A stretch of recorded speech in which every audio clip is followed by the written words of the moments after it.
మనకి ప్రాణం పోసిన భగవంతుడు ప్రాణాపాయ స్థితిలో ఉన్న మరొకరికి ప్రాణమిచ్చే అవకాశాన్ని మనకిచ్చాడు. అదే రక్తదానం. అయితే ఈ అవకాశాన్ని మనలో ఎంతమంది ఉపయోగించుకుంటున్నాం?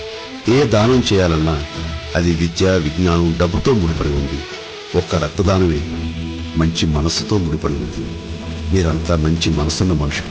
రక్తదాన ఉద్యమంలో ఈ రోజే పాల్పంచుకోండి.